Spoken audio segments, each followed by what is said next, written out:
cette expression d'adoration crée l'atmosphère idéale capable de transporter le siège de Dieu, car il demeure dans l'adoration. J'aimerais un jour voir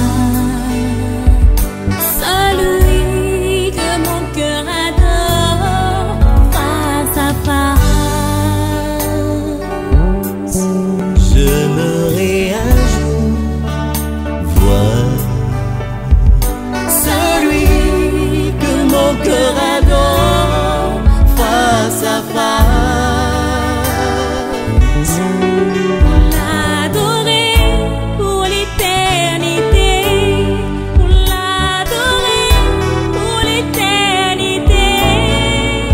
Ce moment entre les mains de l'Éternel, que l'Éternel puisse encore nous accompagner ce matin, être présent et remplir encore son onction ce matin dans ce lieu. Prions tous ensemble. Père de gloire, ce matin nous sommes là pour t'adorer, nous sommes là pour te louer, Éternel. Nous sommes là aussi pour t'écouter, Père. Viens prendre toute la place ce matin. Nous te laissons toute la place, Père éternel, ce matin. Viens régner dans ce lieu, Père de gloire. Remplis encore, Seigneur, Père de gloire, les prédicateurs de ce jour, l'officiant, ainsi que tous les chantres et l'équipe de chantres et d'adoration ce matin, Père de gloire. Remplis ton assemblée d'onction, Seigneur. Ce matin, descends encore dans ce lieu. Nous voulons voir ta grâce, nous voulons voir ta gloire. Alléluia. Nous voulons vraiment louer encore l'Éternel. Nous voulons l'adorer. Avant de pouvoir louer, on veut l'adorer. Car ce matin, il t'a renouvelé le souffle de vie. Ce matin, réalise encore. Commence à réaliser là où tu es. Alléluia. Que l'Éternel t'a fait une grâce ce matin. Et pour ça, je te dis encore merci, ô Éternel. Merci, gloire à toi, Père des choses. Merci, merci. Ce matin, nous sommes reconnaissants.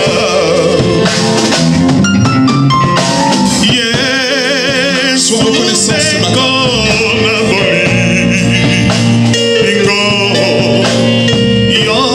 Sois reconnaissant vers les bienfaits de l'Éternel ce matin.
Yes,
Sois élevé, nous te rendons grâce ce matin. Alléluia.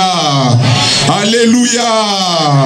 Si vous n'êtes pas dans la joie, moi je vous communique ma joie. Alléluia.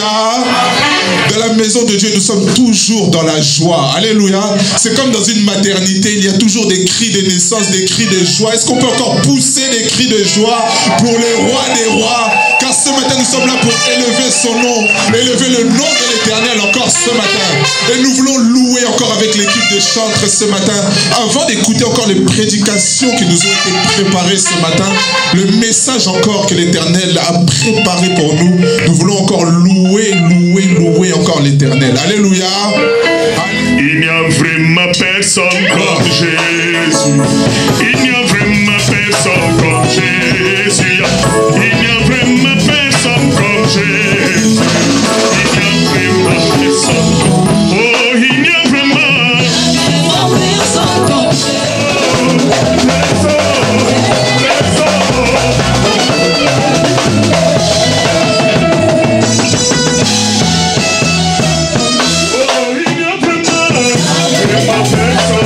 Yeah.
recevoir ce que l'Éternel a encore préparé pour nous ce matin.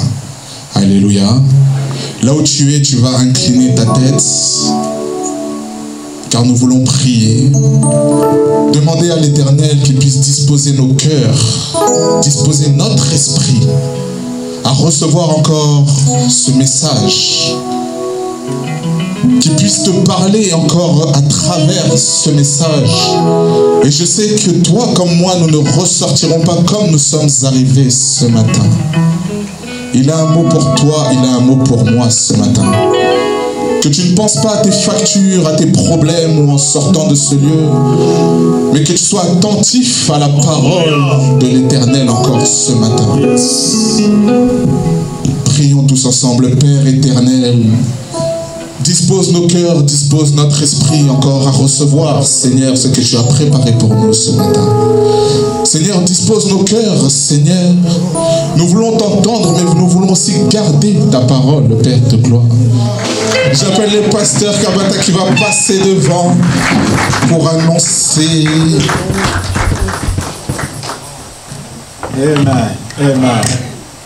Est-ce que l'église est là? Est-ce que le peuple de Dieu est là?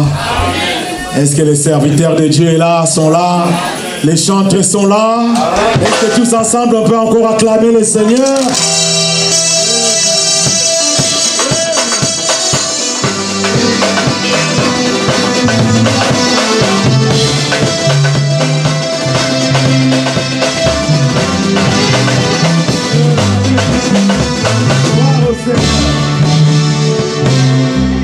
C'est ça vraiment l'église. Amen. C'est un des grands moments que nous sommes en train de passer ensemble depuis jeudi, où nous avons ouvert. Prenez place, vraiment que Dieu vous bénisse, prenez un peu place, parce que je vais juste parler quelques instants. Encore une fois de plus, merci à vous tous, parce que nous sommes là depuis jeudi. Depuis jeudi que nous avons ouvert ces grands séminaires, et j'aimerais vraiment, sans pour autant continuer à rendre grâce à Dieu pour tout cet amour, cet empressement. Il y a certains qui quittent leur travail, qui viennent directement à l'église. Merci pour l'équipe de chantres de deux églises. Merci encore pour Papa Macaire avec toute son équipe aussi qui sont là depuis hier. Merci pour les bien-aimés qui est là pour tout ce qui est comme un reportage qu'il est en train de faire pour la gloire du Seigneur, parce que les images sont retransmises en direct. Et merci encore vraiment le Seigneur pour ce que tu es en train de faire à cause simplement de ta bonté, de ton amour, de ta grâce. Nous ne pourrions rien faire sans toi. Ce que nous sommes en train de faire parce que toi tu le veux. Il a le vouloir, il a le faire. Nous pouvons projeter des choses, mais sans Dieu, nous ne pouvons pas les réussir. Amen. Amen. Vraiment, c'est notre dernier jour. Nous sommes en train de clôturer ces séminaires que nous avons commencé sur un grand thème qui s'intitule la révélation des 7 églises d'Asie ou des églises d'Apocalypse, dans laquelle le Seigneur est en train de nous parler à travers les 7 lettres, mais Dieu nous parle aussi à l'église de ces temps. Les lettres ont été adressées à tous les anges de cette église. Dieu a commencé par adresser directement son courrier à chaque ange de l'église. Nous avons ouvert les séminaires avec une introduction que le pasteur Bomolo avait fait, et il a pris la première église d'Éphèse, auquel vous vous rappelez que c'était une église qui avait perdu son premier amour et auquel Dieu leur dit de se repentir. Alléluia. Et nous sommes allés dans la seconde église que j'ai prêché sur l'église de Smyrne, que vous avez connu, qui est une église qui a traversé des moments difficiles, des souffrances, des persécutions, jusqu'à ce que même que leur pasteur Polycarpe avait accepté de mourir parce qu'il avait refusé d'adorer un autre Dieu. Il a refusé complètement. Il dit non, j'accepte de mourir. Si ce n'est que adorez-vous, ah non. Il refuse. Il y a des gens qui sont morts en martyrs à cause de l'Église. C'est cela que je continue de vous exhorter de ne pas négliger l'œuvre du Seigneur, de ne pas négliger l'Église. Si tu travailles dans l'Église, fais l'œuvre bien. Amen. Amen. Fais l'œuvre du Seigneur de tout ton cœur. Nous sommes passés à l'église de Pergame, qui était une église qui signifiait simplement le mariage, le mélange, où l'église s'est unie avec l'État et l'État a commencé à prendre les dessus, à introduire d'autres divinités, à introduire des choses qui n'avaient rien à voir avec l'église. Les mélanges. Et nous sommes allés jusqu'à l'église de Thyatire et de Sardes, qui j'ai parlé hier, une église de l'amour mort. Bien aimé, je ne vais pas trop attarder là-dessus. Je ne vais pas aller encore dans les détails parce que vous étiez là pendant les 3 jours. C'est juste pour vous dire qu'on a parlé déjà de 5 églises. Éphèse, Smyrne, Pergame, Thyatire et Sardes. C'est très important qu'aujourd'hui, le pasteur Bomolo, il va clôturer les séminaires avec les 2 églises qui restent. Je lui laisserai les soins de parler de ces... Alléluia. À la fin de ce programme, nous allons essayer de finir vers 13h30, pas avant 13h30, pour que nous ayons le temps d'un temps de convivialité. Excusez-moi, c'est tautologie des termes, sans plus tarder. Est-ce que vous voulez finir les 2 églises qui sont restées? Amen. Acclamons le Seigneur. Acclamons le Seigneur. Acclamons le Seigneur.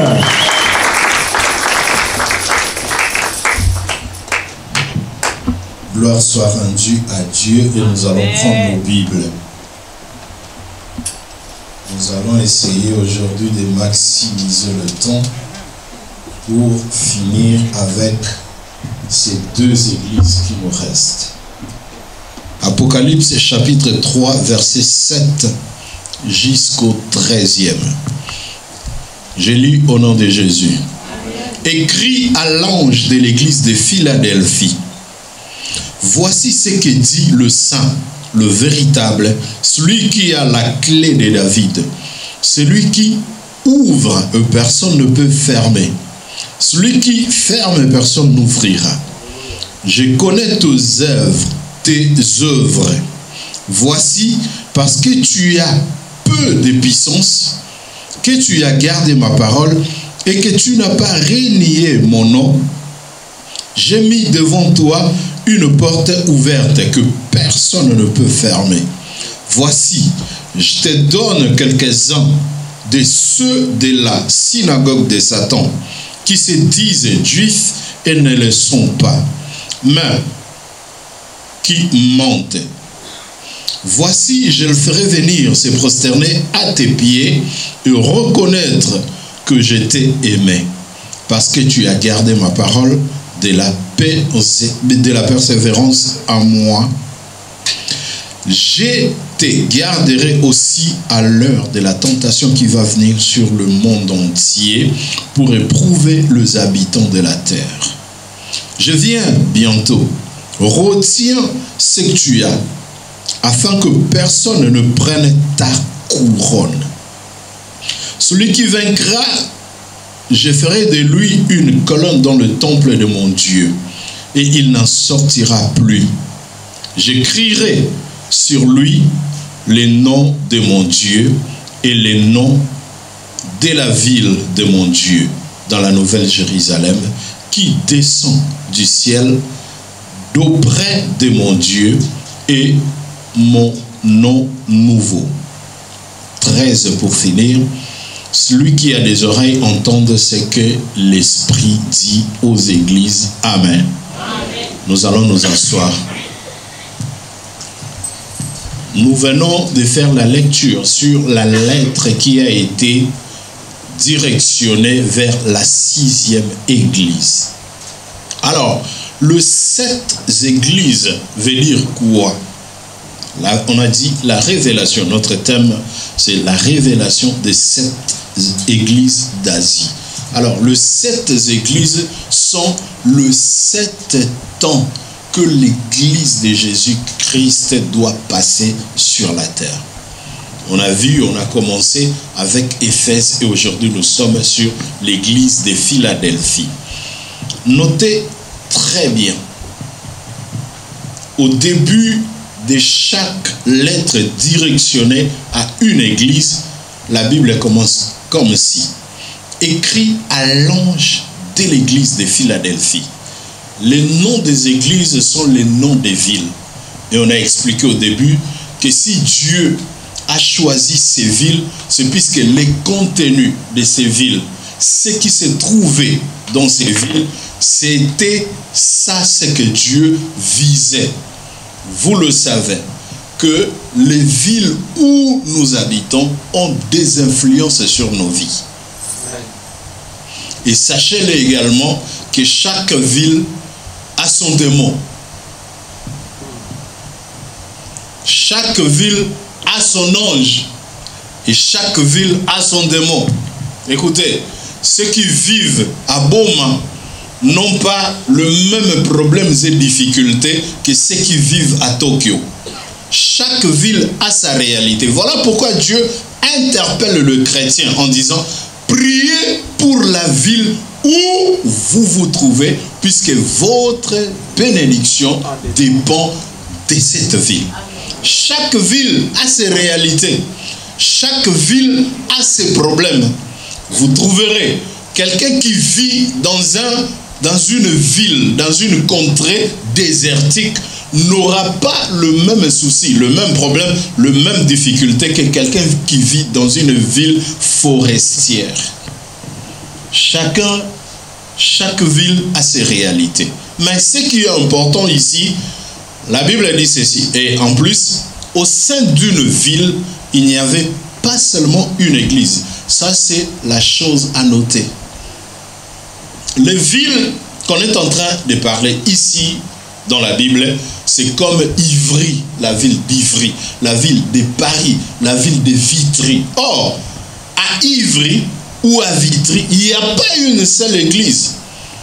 Dans la ville de Vitry, il y a plusieurs églises. Et notez-les que même dans ces villes-là qu'on est en train de voir, Éphèse, Laodicée, Philadelphie, Smyrne, Pergame, ainsi de suite, il y avait plusieurs églises. Il y avait des églises de maison, il y avait des églises, des synagogues où les gens allaient pour adorer Dieu. Mais quand Dieu est en train d'adresser une lettre, il n'écrit pas « écrit aux anges des églises », mais il dit « écrit à l'ange de l'église de la ville telle ». Pourquoi? Puisque Dieu n'a qu'une seule église. Ah, tu ne m'as pas compris.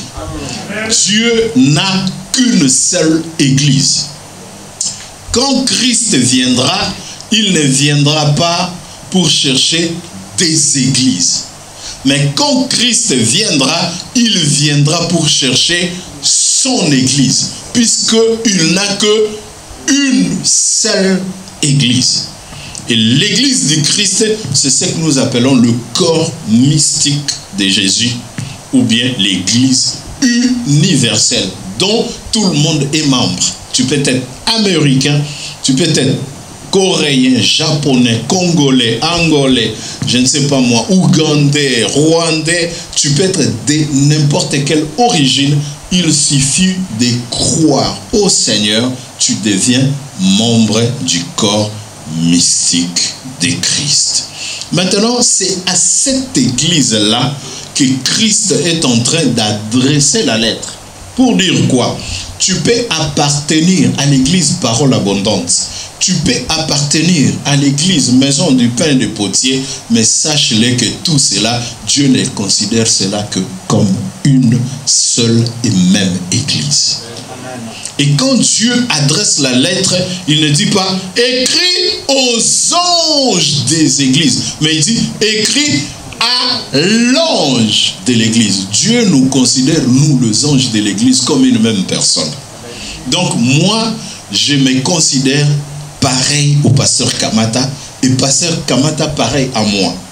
Dans le livre des Éphésiens chapitre 4, Je sais que vous le connaissez, verset 11. La Bible dit, Dieu a donné les uns des dons, les autres comme des pasteurs, des prophètes, des évangélistes, des docteurs et des apôtres. Les 5 ministères, avec un seul et même objectif qui est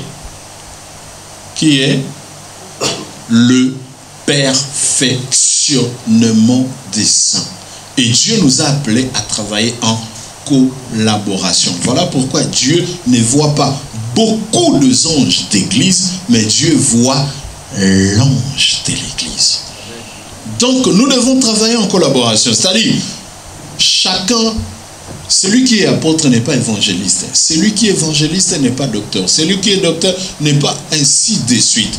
Mais l'un a besoin de l'autre, l'autre a besoin de celui-là, et tout cela doivent travailler pour une même vision, un même objectif. Voilà pourquoi il dit écrit à l'ange de l'église. Sachez-le que Dieu vous considère. Je sais qu'ici, il y a beaucoup des églises qui sont représentées, mais Dieu nous considère comme étant une seule et même église qui est l'épouse du Christ. Alors, il dit écrit à l'ange de l'église de Philadelphie. Nous sommes dans l'église de Philadelphie. Philadelphie, c'est une ville. C'était une ville en Turquie. Sachez-le que toutes les villes dont nous sommes en train de parler se trouvent dans l'actuelle Turquie. Je ne veux pas vous prêcher sur l'Empire ottoman, puisque vous le savez, les Arabes, les musulmans, quand ils ont fait la guerre, ils ont récupéré certaines parties qui n'appartenaient pas à la Turquie, grâce à l'Empire ottoman. Je ne suis pas dans l'histoire aujourd'hui, mais la Bible nous parle de cette église qui est l'église de Philadelphie. Philadelphie a été bâtie après une guerre entre 2 rois. Il y avait 2 rois. Un roi qui était le roi d'un territoire qu'on appelle Lydie, et un autre qui était le roi de la ville de Pergame. L'église de Pergame, il y avait une ville qui s'appelait Pergame. Voilà pourquoi on a parlé de l'église de Pergame. Alors, à Pergame, il y avait un roi. Et à Lydie, il y avait aussi un roi. Et les deux étaient frères. Je donne un exemple. Vous connaissez the UK, hein? United Kingdom, le Royaume-Uni. Pourquoi on appelle ça Royaume-Uni? Puisqu'il y a plusieurs royaumes, ou bien plusieurs principautés qui sont unis. Il y a l'Écosse, l'Angleterre, le pays de Galles, ainsi de suite. C'était à peu près pareil. Le pays de Galles a son prince. Comment il s'appelle? Hein? Oui, prince de Galles. Ben, il a un nom. L'Écosse a aussi son prince. Ils sont frères, puisque tous dépendent de la reine d'Angleterre. Maintenant, à cette époque-là, il y avait 2 rois qui étaient frères. Mais leur territoire était rempli de problèmes. C'est-à-dire, les 2 peuples ne s'attendaient pas. Il y avait toujours des confrontations, des combats, ainsi de suite. Alors, vous savez, quelquefois, on peut être en famille, mais on se dispute. On peut appartenir à une même église, mais on a des conflits. Ça arrive. Maintenant, ne cherchez pas à ce que le pasteur puisse entrer. Non. À la maison, quand il y a 2 frères qui se battent, maman ne peut pas prendre la part d'un et laisser l'autre, ou papa.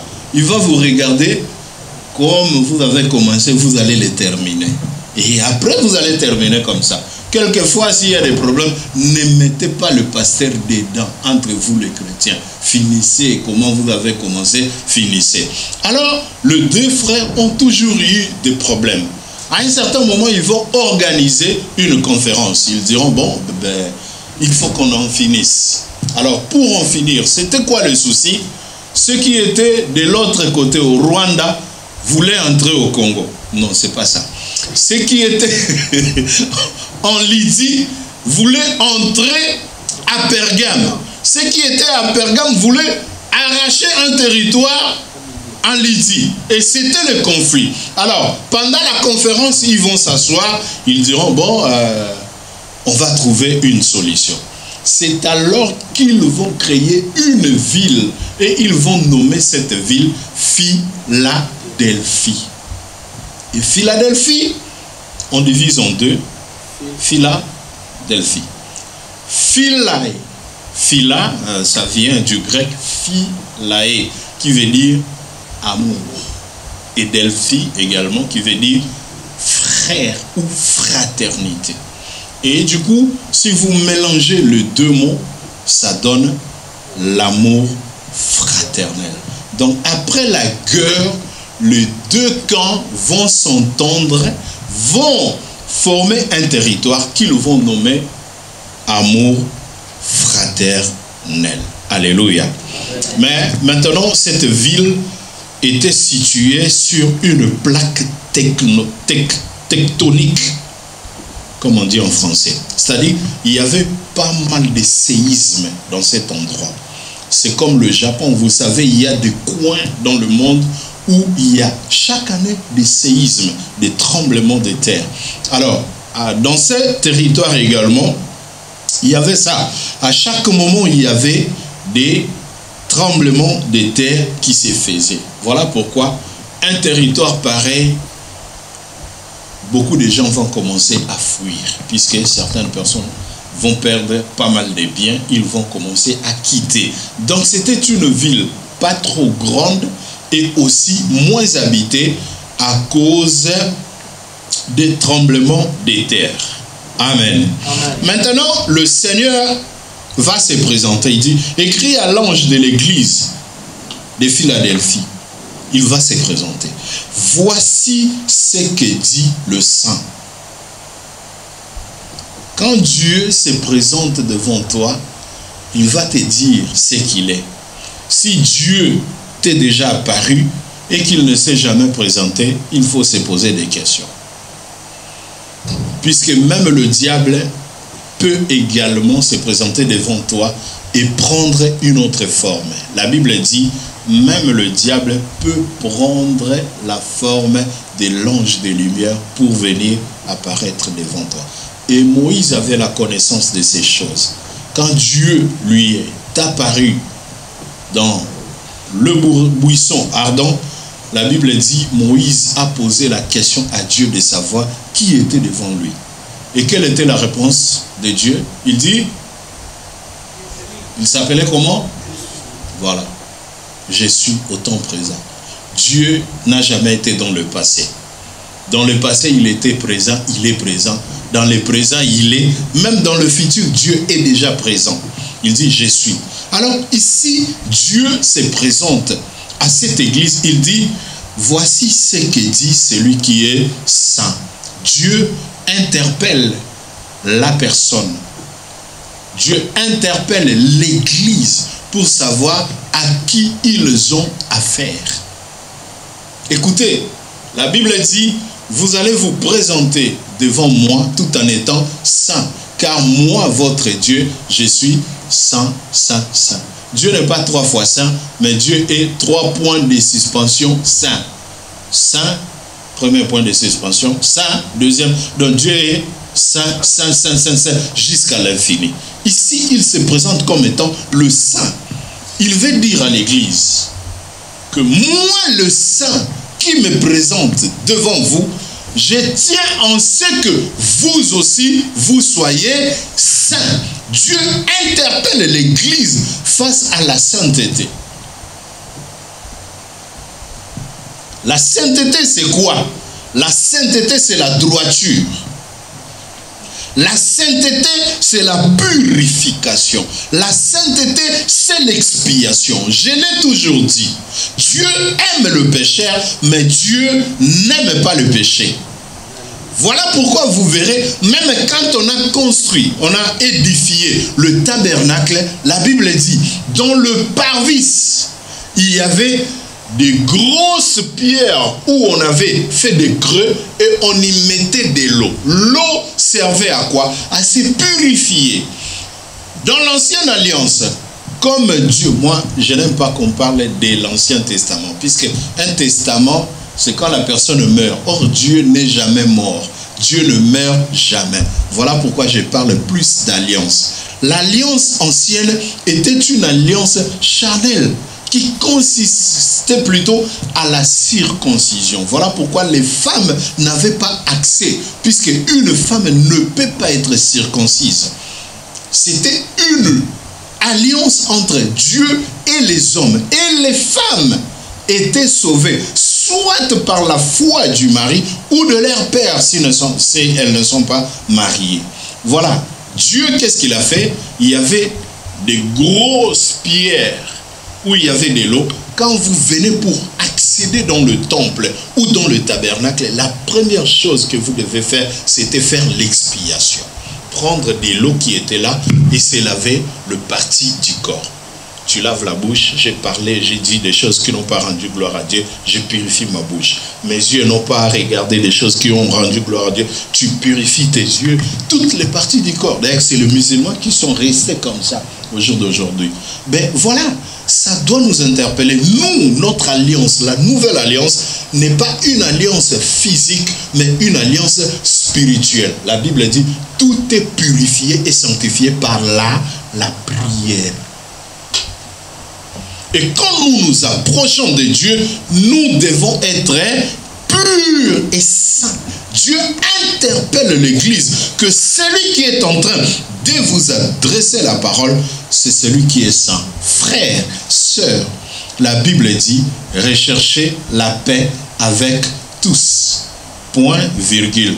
Et la sanctification. Sans laquelle, pas lequel, laquelle, une seule, la sanctification, personne ne verra Dieu. Écoutez, si tu es chrétien, tu as tout intérêt à être pur, droit devant Dieu. Amen. Conduis bien ta vie. Un jour, tu regretteras. Si tu es comme ça, un chrétien zigzag, tu regretteras tout le temps que tu passes à l'église. Quand j'ai lu le livre de Matthieu 25, je vois, Dieu est en train de scinder les gens en deux. Les autres à gauche, les autres à droite. Ils avaient deux sorts différents. Dieu est en train de se manifester ou de se présenter comme celui qui est saint. Pas seulement saint, mais aussi le véritable. Il dit, voici ce que dit celui qui est le véritable. Tu cherches quoi? Les dieux? Certaines personnes veulent voir Dieu descendre. Écoutez, Dieu est esprit. Et en ce moment du temps de la fin, Dieu se manifeste par l'Esprit Saint. Tu ne verras jamais Dieu face à face.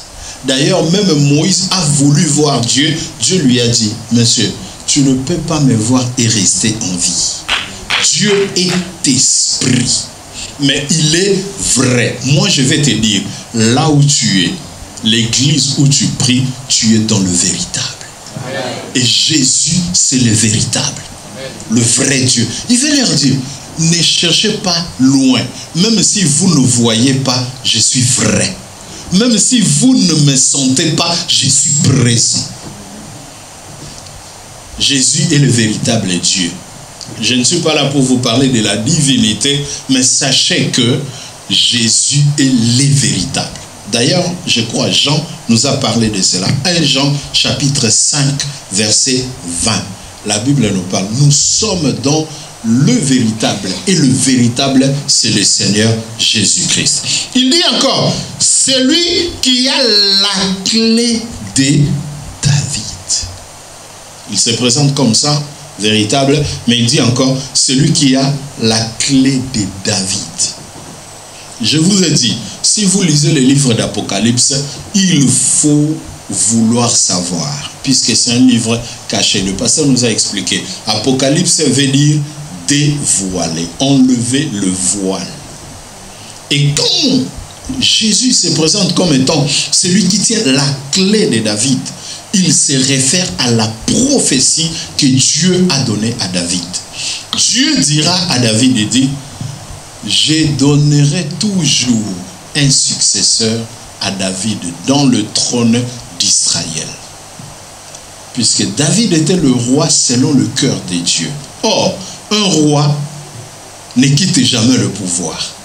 Un roi reste tout au long de sa vie, après quoi vient son enfant, et ainsi de suite. Mais si vous remarquez au jour d'aujourd'hui, l'Israël n'est plus un royaume, c'est devenu une république, n'est-ce pas? Ça a été même divisé. C'est quoi la capitale d'Israël? Hein? Jérusalem. Ah, voilà. Donc pour dire que même Jérusalem n'appartient plus à Israël. La capitale d'Israël aujourd'hui, c'est Tel Aviv. Vous voyez? Donc même Jérusalem n'est plus une terre sainte. Il y a la guerre là-bas. Ça appartient maintenant à la Palestine. Vous voyez? Ça doit nous interpeller pour savoir que nous sommes à l'époque de l'Église. Dieu ne travaille plus avec l'ancienne alliance. Et Jésus l'avait confirmé quand il s'est entretenu avec la femme samaritaine. La femme samaritaine lui dit, nous allons à la montagne. C'était quelle montagne? Morija. Là où le temple était édifié pour adorer. Et Jésus lui dit, vous adorez ce que vous ne connaissez pas. Mais l'heure vient et elle est déjà venue, où le vrai adorateur ne monteront plus à Morija, ne monteront plus à Jérusalem, puisque ça deviendra une terre musulmane, mais l'heure vient où le vrai adorateur adoreront le Père à Paris. Donc tu es à Paris, mais en esprit et en vérité, tu adores le véritable. Il dit la clé de David. Les jours où je vous prêcherai sur le millénium, je vous expliquerai. David, hier je crois j'ai parlé que Jésus est appelé le fils de David. Et Jésus régnera pendant 1000 ans à Jérusalem comme étant roi. Et tous les rois du monde viendront pour adorer le Seigneur. C'est alors que l'attribut de roi des rois, Seigneur des seigneurs sera accompli pendant le millénium.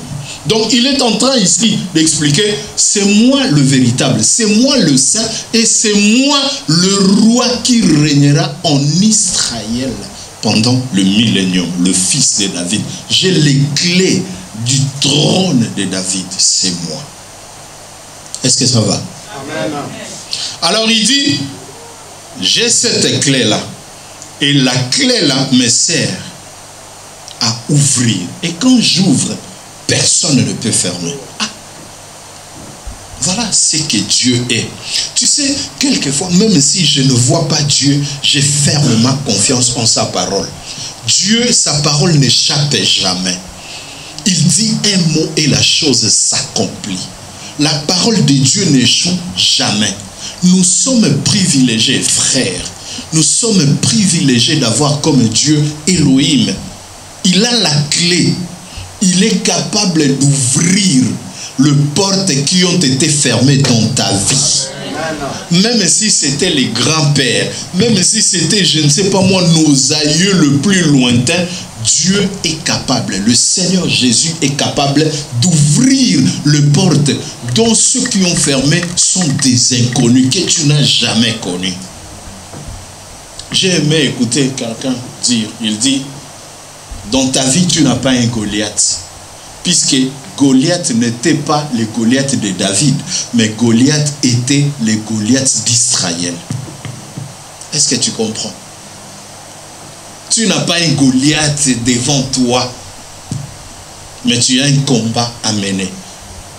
David a considéré Goliath comme un combat, mais pas comme un obstacle personnel à lui. Voilà pourquoi il lui dit, toi tu viens devant moi avec tes armures, mais moi je viens devant toi avec les noms de l'Éternel des armées que tu as insulté. Écoutez, le combat que tu as dans ta vie, il y a quelqu'un qui a la clé de la réussite de cela. Il peut fermer et personne n'a le droit d'ouvrir. Et il peut ouvrir et personne ne peut fermer. Il dit, je connais tes œuvres depuis qu'on a commencé. Dieu dit toujours à toutes les églises, pasteur, je connais tes œuvres. Aïe, aïe, aïe, aïe, aïe, aïe. Un chrétien sans œuvre, c'est un chrétien mort. Une foi sans œuvre, c'est une foi cadavérée. Dieu dit, je connais tes œuvres. Frère, au sein de l'église, on ne peut pas avoir des spectateurs, des gens qui sont venus pour contempler comment ça s'est fait, des gens qui sont venus pour voir est-ce que ça va tenir. Non. Au sein de l'église, nous devons tous être des acteurs. Amen. Tel que tu es là. Je l'ai dit, je ne sais plus si c'était hier. Quand Dieu appelle quelqu'un, Dieu ne les laisse jamais main vide. Tout chrétien a quelque chose de la part de Dieu. Et quand Dieu te donne un don, ce n'est pas à toi de les garder. Puisque les jours où il viendra te demander de rendre compte, si tu dis, Seigneur, je savais que tu es trop exigeant, j'ai fait un puits et puis j'ai enterré ton don, il va te condamner. Quand il te donne 2, c'est pour que le jour où il reviendra, qu'il trouve 4, que tu fructifies cela. Il dit, je connais tes œuvres. Frère, regarde quelles sont les œuvres que toi, tu fais pour le Seigneur. On nous a expliqué hier qu'au sein de l'église, il n'y a pas seulement la prédication. Le travail pour Dieu, ce n'est pas seulement la prédication. Le travail pour Dieu, il y en a beaucoup. On nous a parlé de la maman qui avait l'habitude de balayer l'église, d'arranger les bancs. Aujourd'hui, moi, ici, c'est nous qui venons le premier, le dimanche. Nous commençons le culte à 9h. 9h pile. En hiver, 9h, on est là, on commence. Mais il y a 2 fois, j'arrive, puisque j'arrive toujours le premier, je viens, je commence à allumer moi-même le chauffage, je commence à arranger le son, je fais tout genre, tout seul. Et je vois le patron qui vont commencer à arriver après moi, à tenir le micro pour chanter. Frère, moi je ne murmure pas, je le fais non pas pour vous, je le fais pour Dieu. Mais sachez-le que vous aurez votre rétribution. Après, dans des jours pareils, tu verras, il n'y a même pas les modérateurs qui arrivent, tu es là, tu fais la modération. Tu as commencé d'abord très tôt avec tout ça, tu fais la modération, tu prêches, tu donnes les communiqués, tu fais tout le culte tout seul et les patrons vont commencer à débarquer à 10h, 10h30. Et quand Dieu va se présenter devant toi, et des gens comme ça, après ils vont commencer à crier, ah, le Seigneur ne perd rien, Dieu ne fait rien dans ma vie. Qu'est-ce que toi tu fais pour Dieu? Quelles sont tes œuvres? Il y a un président américain qui a entendu sa population crier, ah, l'Amérique ne fait rien pour nous. Il dit, avant que l'Amérique puisse faire quelque chose pour vous, imaginez d'abord qu'est-ce que vous allez faire pour les États-Unis. Qu'est-ce que tu fais pour l'église? Dieu ici est reconnaissant. Il est reconnaissant, il dit, je connais tes œuvres. C'est-à-dire, tu fais des choses, Dieu le voit, Dieu les note. Et il le note dans le livre des souvenirs. Les jours où tu vas l'implorer, Dieu dira, j'ai vu tes œuvres. Je vais te récompenser par rapport à tes œuvres. Qu'est-ce que tu fais pour Dieu? Tu n'es pas ingrat. Dieu est reconnaissant. Tout ce qu'un homme fait pour lui, Dieu finit toujours par récompenser. Au sein de l'église, il y a les groupes d'évangélisation. Tu peux travailler là-bas. Il y a le groupe de la musique. Tu peux travailler là-bas. Tu connais faire quelque chose, la musique, le protocole, tu connais. Fais le travail pour Dieu. Ne viens pas croiser les bras. à l'église. Ne viens pas faire ça. Regardez. Tu regardes, est-ce que ça va tenir? Et qu'au Simba, comme le disent les autres. Non, ne fais pas ça. Mais il faut qu'il y ait ton empreinte dans l'œuvre de Dieu. Pense. Qu'est-ce que tu feras pour que ça marche? Moi, je l'ai toujours dit à l'église, venez avec des idées, même si vous n'allez pas enseigner, même si vous n'allez pas prêcher, venez au moins avec des idées. Qu'est-ce qu'on peut faire? Qu'est-ce qu'on peut faire en ces moments précis? Comment on doit procéder? Venez, ne fût-ce qu'avec des idées. Mais si tu es là, tu ne fous absolument rien. Tu ne viens que regarder, contempler. Et les jours où le Seigneur se présentera devant toi, il ne te dira pas que je connais tes œuvres. Il dit, voici, parce que tu as peu de puissance. L'église de Philadelphie n'avait pas la puissance. Mais la puissance que Dieu est en train de parler ici n'est pas une puissance spirituelle. C'était plutôt une puissance physique et matérielle. Nous allons le voir, le comparer avec la dernière église. Il s'agit d'une puissance matérielle et non spirituelle. C'est-à-dire quoi?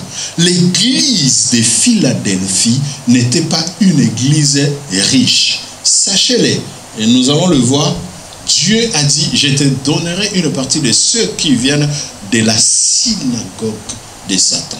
Hier, le pasteur nous a parlé de l'église de Sardes, puisque c'est une continuité. L'église de Sardes, c'était une église perdue, l'église de sommeil, l'église... On ne peut même plus parler de l'église. Maintenant, il y avait un groupe de gens qui n'ont pas voulu adorer le diable. Et ils se sont mis à part. Et quand ils se sont mis à part, ils ont commencé à faire le contraire de ce que faisait l'église de Sardes.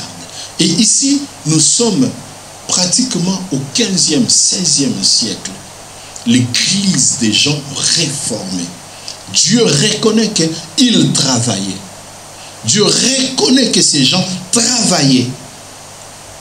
Et cette église a beaucoup travaillé. Quand nous allons parler de l'histoire de l'église, je vais vous expliquer. Vous le savez, qu'à un certain moment, quand l'église catholique s'est appropriée, plutôt l'État s'est approprié de l'église, l'église est devenue église catholique. Voilà pourquoi on bâtit des temples, on met des statues de gens nus. Voilà ce que l'État a fait quand il a eu la même mise sur l'église. Et ces bâtiments-là ne sont pas des propriétés de l'église, mais ce sont des propriétés de l'État. Donc, vous êtes au sein d'une église, vous priez Dieu, mais avec des statues de démons. Écoutez, quand vous allez regarder, vous aurez des chairs de poule. Ce n'est pas possible. Mais l'État a subventionné la construction des cathédrales, la construction des basiliques, et il a mis des figures qu'il a voulu. Et les bâtiments n'appartiennent même pas à l'église. C'est-à-dire, vous êtes à l'église comme on est là, on est en train de prier, des gens passent. Ils vont commencer à passer pour visiter. Des touristes, ils passent. Vous êtes là en train de prier, et ils passent pour visiter, ils montent là-bas. Avec des momies, il y a des momies, des cadavres embaumés au sein des églises. Et ces gens-là, des cadavres-là, ne sont même pas des gens qui ont prêché la parole. Des militaires, des soldats romains, tout ça. Qu'est-ce que tout ça a à voir avec l'église?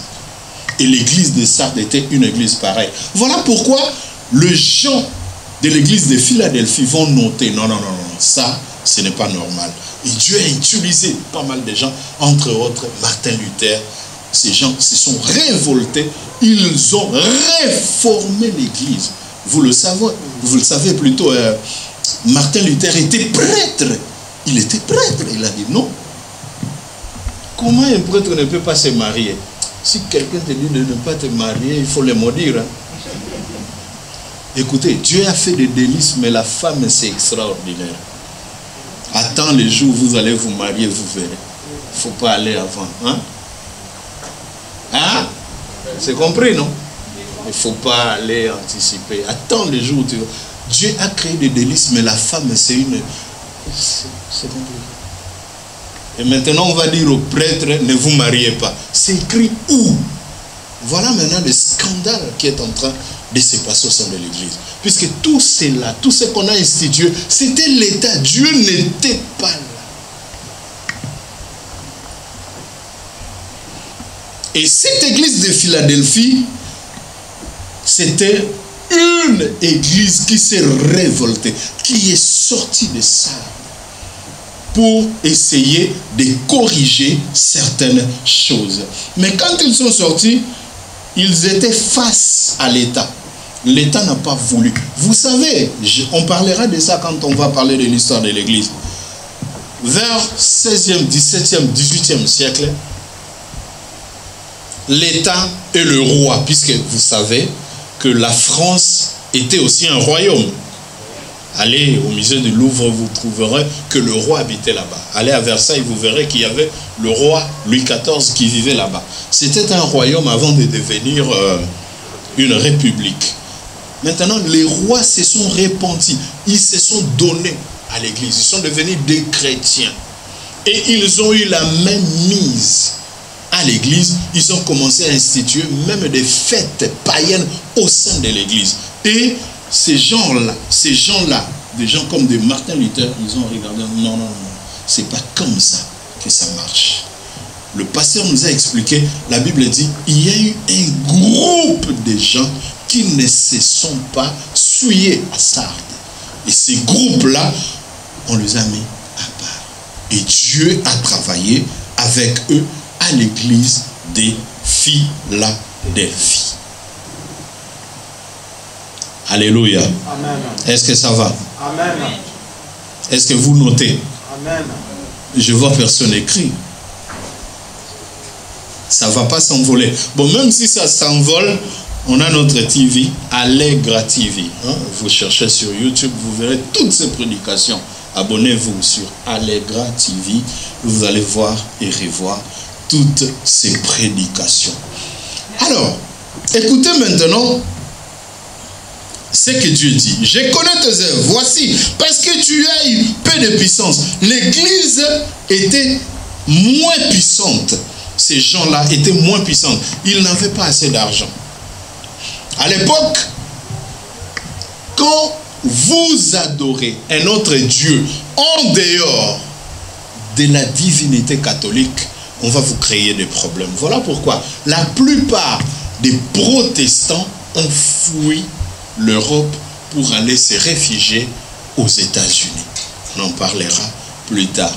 Ils vont fuir la persécution, ils vont fuir des problèmes, ils vont se retrouver aux États-Unis. Voilà pourquoi les États-Unis étaient devenus une grande nation chrétienne des protestants. Et vous trouverez que les États-Unis ont été fondés par des protestants. Voilà, même sur l'argent, c'est bien écrit « In God we trust ». Puisque même un président des États-Unis, pour prêter serment, c'est sur une Bible. Puisqu'ils étaient fondés avec tous les protestants qui ont quitté l'Allemagne, la France, l'Angleterre, ainsi de suite, pour se retrouver de l'autre côté. Donc, tous ces gens sont sortis de l'église de Philadelphie. Et l'église était pauvre, une église pauvre qui n'avait pas assez d'argent. Ils vivaient dans des difficultés. Voilà pourquoi Dieu dit ici, parce que tu as peu de puissance et que tu as gardé ma parole. Ils étaient moins puissants financièrement, mais ils étaient très forts intérieurement. C'était des gens qui ont gardé la parole de Dieu. Écoutez, tu peux tout manquer, mais ne manque jamais la parole en toi. Non, tu n'as pas compris. Ce qui peut faire ta richesse c'est le magasin de la parole de Dieu qui se trouve. Amen. Car la parole de Dieu est oui et amen. La parole de Dieu est irrévocable. La parole de Dieu n'échoue jamais. Dieu compare sa parole à une pluie. Il dit ceci: ma parole est comme une pluie. Quand elle tombe, elle ne retourne jamais dans le ciel par évaporation sans faire des dégâts sur la terre. Vous allez voir des flaques d'eau, vous allez voir des plantes germer à cause de la pluie. C'est ça la parole de Dieu. Frère, ne néglige jamais la parole de Dieu. Et il dit que la parole de Dieu habite en vous abondamment.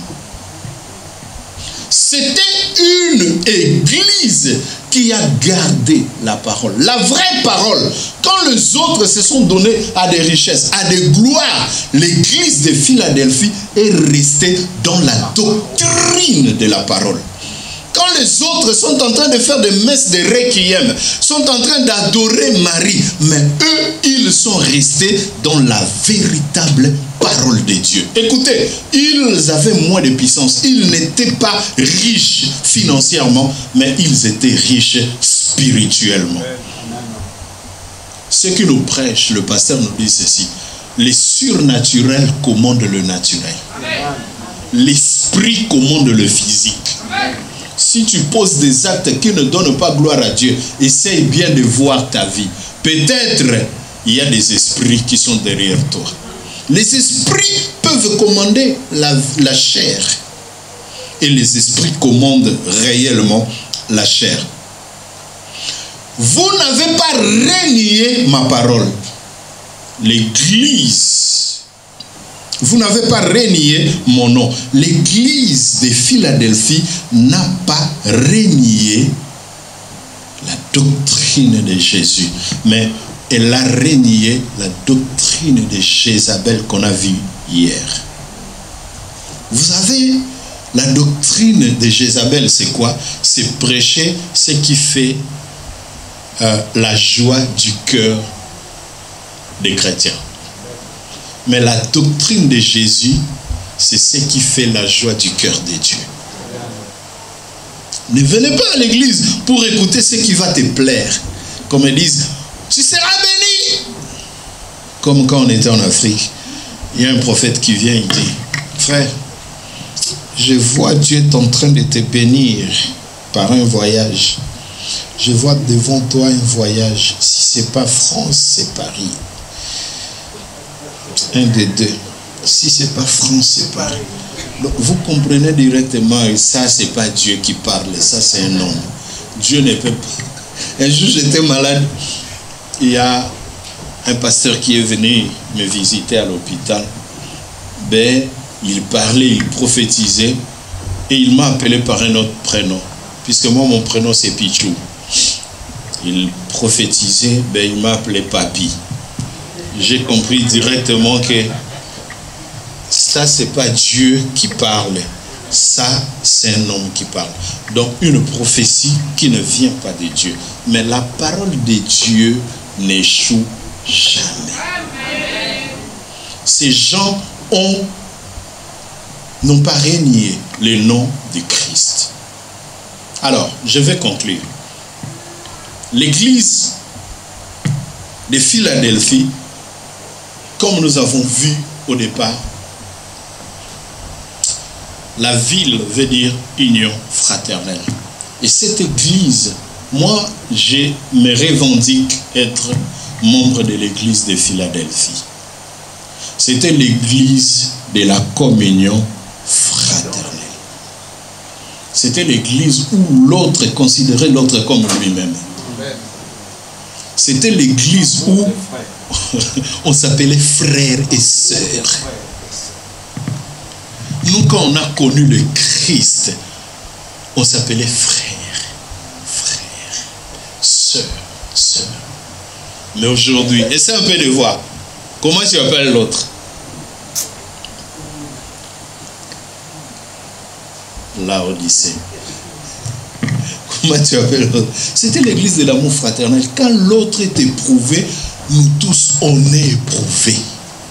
On aimait l'autre comme on s'aime. Écoutez, il n'y avait pas de grandes prédications à l'époque. L'église n'était pas puissante. L'église n'avait même pas de jolis bâtiments à l'époque. Nous, quand on a connu le Seigneur, c'était dans des groupes de prière. La pluie, le soleil sur nous. On n'avait même pas de micro. On n'était pas puissant. C'était avec le tam-tam. Jésus azali, mais à l'intérieur, il y avait la foi. À l'intérieur, il y avait la formation. Dans l'église de Philadelphie, les gens sont formés puisqu'ils ont gardé la parole. À l'église de Philadelphie, on faisait des campagnes d'évangélisation. À l'église de Philadelphie, on faisait des croisades. Puisqu'il y avait la sémence de Dieu. On était pauvres. Je me souviens, un jour, un pasteur prêchait. On était à Kin et il disait ceci. Si le Saint-Esprit passait pour bénir tous les gens qui sont dans des églises de réveil, il va nous confondre avec des camps de réfugiés. Puisqu'à l'époque, nous n'avons pas d'étoiles. Les églises n'avaient pas d'étoiles à l'époque. C'était des bâches qu'on écrivait United Nations Commission of Height. Hein? Comment on dit ça? Refugees. Nations Unies. Ah, Nations Unies, au comité des Nations Unies pour les réfugiés. Tout au conseil, hein? Toutes les églises dessus, il y avait tout simplement ces bâches-là.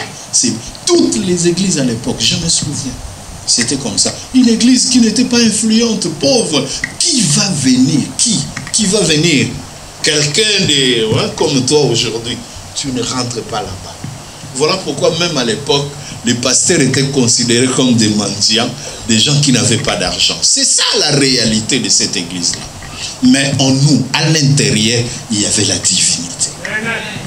Et cette église a bougé. La Bible dit même, c'était une église de promesses. Dieu va donner des promesses. Il dit, je te donnerai ceux de la synagogue de Satan. Et la plupart des gens de la synagogue de Satan se sont retrouvés parmi.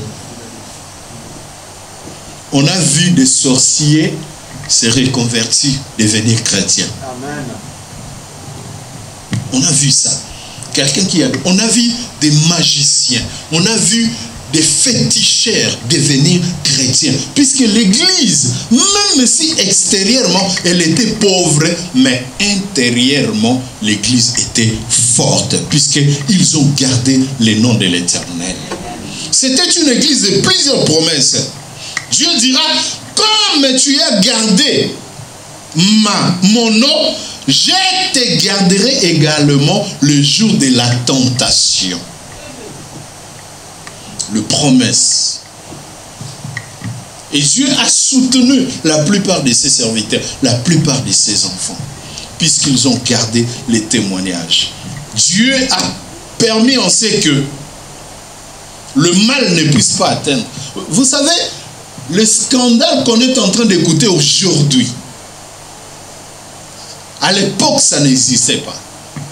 On connaissait les hommes de Dieu qui, écoutez, on a des messieurs comme des pasteurs, apôtres Kelani, quelqu'un qui est resté plus de 50 ans dans la voie de Dieu sans que vous puissiez écouter du n'importe quoi sur son nom. Mais aujourd'hui, quand quelqu'un devient prophète, mais c'est extraordinaire. C'est toutes les nanas qui sont derrière.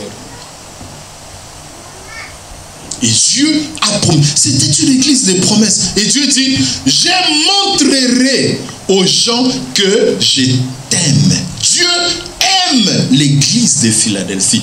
Dieu a démontré de l'amour pour cette église. C'était une église de plusieurs promesses. Et Dieu a même soutenu cette église. Et j'aimerais mieux finir par ici. Au verset 11. Il dit ceci, je viens bientôt, retiens ce que tu as, afin que personne ne prenne ta couronne. Afin que personne ne prenne ta couronne. C'était une église couronnée. Une église couronnée. Vous savez, la couronne, c'est quoi? Demande aux 24 vieillards. Ils vont te dire c'est quoi la couronne. La couronne, c'est quand tu as combattu, tu as gagné et on va t'élever. Mais pour t'élever devant les gens, il faut qu'il y ait un symbole pour montrer aux gens que cette personne a gagné. On va te couronner. Aujourd'hui, on peut te médailler, mais à l'époque, on parlait de couronne. Voilà pourquoi la Bible dit, le 24 vieillards, ils ont tous des habits blancs, mais sur leur tête, ils ont chacun un couronne. Une couronne. Une couronne sur la tête de chacun d'eux, pour démontrer que ces gens ont vaincu, ces gens ont gagné la bataille. Et Dieu est en train de dire ici à l'église de Philadelphie que personne ne te retire ta couronne. Donc c'est une église couronnée. L'église de Philadelphie, c'est une église puissante intérieurement, qui a des choses que les autres églises n'ont pas pu avoir. C'est l'église de la crainte de Dieu. C'est l'église de l'amour. C'est l'église qui ne veut pas du système. C'est l'église qui est pauvre physiquement, mais qui est riche intérieurement. C'est l'église de l'évangélisation. C'est l'église qui gagne les âmes. C'est l'église qui dépeuple l'enfer pour peupler le paradis. C'est l'église que Dieu montre devant les gens que j'aime ces gens. C'est l'église que Dieu compte sur cela. Et c'est l'église qui a travaillé dans le monde dès le 15e siècle jusqu'au 20e siècle. Et nous croyons que nous sommes membres de cette église. Et si l'église, c'est une personne, l'église, c'est toi. Si l'église, c'est une personne, l'église, c'est moi et c'est toi. Et si c'est toi, si c'est moi, nous devons garder la divinité. Nous devons garder le nom de Dieu. Nous devons garder la doctrine de Christ. Nous devons garder notre sainteté. Nous devons garder la communion fraternelle. Nous devons garder notre sanctification et nous devons travailler pour le Seigneur. Est-ce qu'on peut incliner nos têtes pour prier? Seigneur, nous te bénissons. Merci pour cette parole. Laisse qu'elle puisse être gravée dans nos cœurs. Que nous puissions marcher avec elle toute notre vie. Et que nous soyons désormais le membre de cette église de Philadelphie. Que ta grâce coule en nous, Seigneur. Que ce que nous écoutons, Seigneur, ne puisse pas être ravi par le diable. Mais que nous puissions le sceller dans nos vies. Que nous puissions le sceller dans nos cœurs. Et que nous marchions avec comme étant une idée du jour. Au nom de Jésus, nous t'avons ainsi prié. Nous disons Amen. Amen. Amen. On applaudit pour la gloire de Dieu.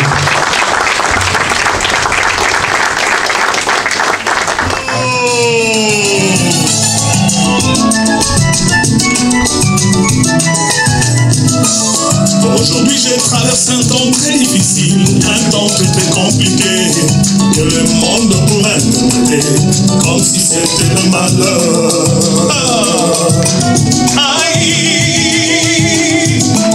Aujourd'hui je traverse un temps très difficile, un temps très compliqué, que le monde pourrait interpréter comme si c'était le malheur. Nous chantons tous ensemble, aïe, aïe, aïe, oh, aïe, aïe, aïe, aïe. Je suis la force de ma vie, je l'appelle Salade, c'est lui qui me délivre. Aïe, aïe, aïe, aïe, il m'appelle par mon nom, je suis dans sa bergerie, c'est lui le bon berger. C'est à vous. Aïe, aïe, aïe, aïe, je suis la force de ma vie, je l'appelle Salade, c'est lui qui me délivrera. Aïe, aïe, aïe, aïe, il m'appelle par mon nom, je suis dans sa bergerie, c'est lui le bon berger.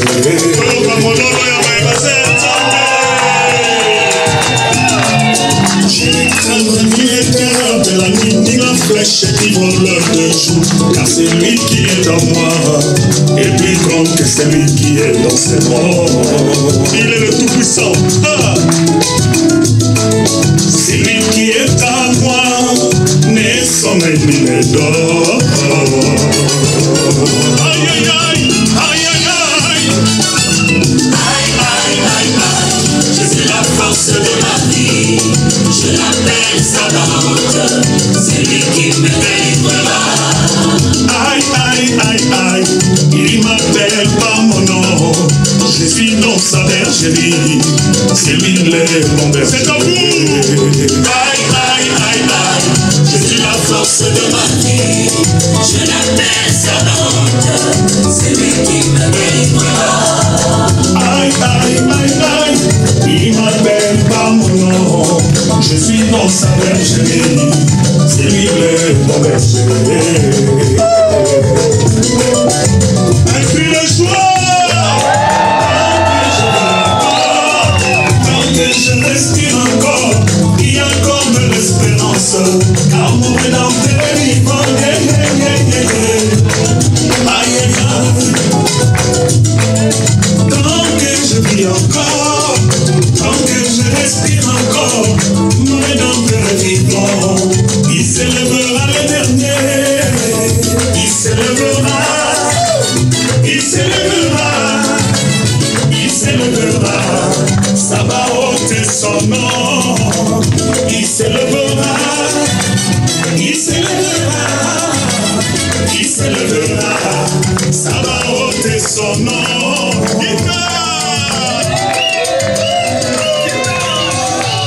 Ça va représenter notre joie, de notre Dieu et le sujet de notre joie. Mololo! Ça va ôter! Ça va ôter! Non te démarrer, non te désemparer. Ça va ôter!